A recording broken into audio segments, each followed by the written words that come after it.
off this warm-up, we'll do crouched walking, which helps out with the ankle and calf area. To make sure that you're getting the flow of this, you want to keep your ankles as close to the ground as you can while still taking steps. Also making sure that your back is straight will help out a ton for whatever you're doing for this full warm-up. Also making sure that you're moving your arms to the opposite of whatever foot is going forward. Taking those steps will be helpful when you're moving your arms during a race for sprints.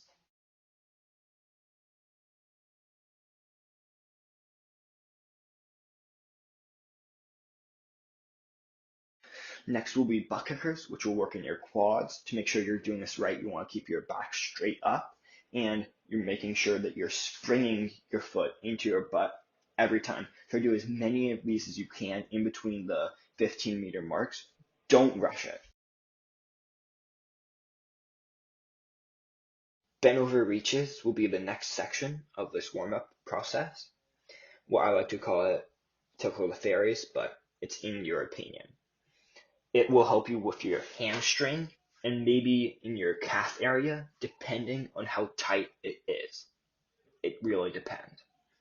To make sure that you're doing this correctly, you want to keep your toe pointed up as much as you can to the sky. Your heel should be the only part that's touching the ground. With your other foot, it should be mostly flat, maybe raising your heel a little bit, depending on what your ability is to touch the ground. To make sure that you're not just flunking it, you should be just trying to keep your legs as straight as you can.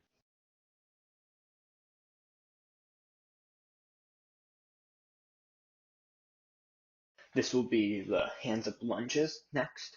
As shown in the video, it's quite obvious what you're supposed to be doing.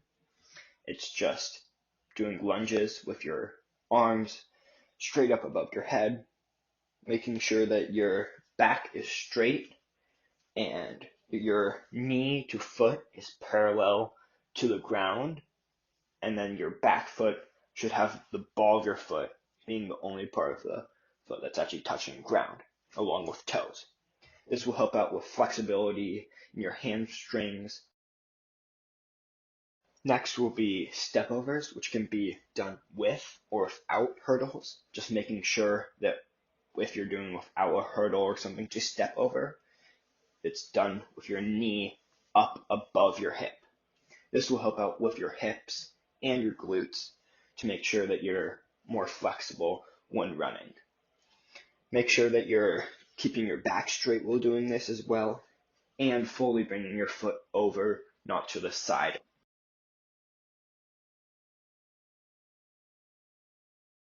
External rotation should be our final part of this warm-up. It helps you with your upper body and shoulder area. To make sure that you can do this, you will need a pole that you can get a good grip on. Grab the pole and turn your body fully away from it with the pole facing your back. Hold this for around 10 seconds. Then repeat on the other side for another 10 seconds.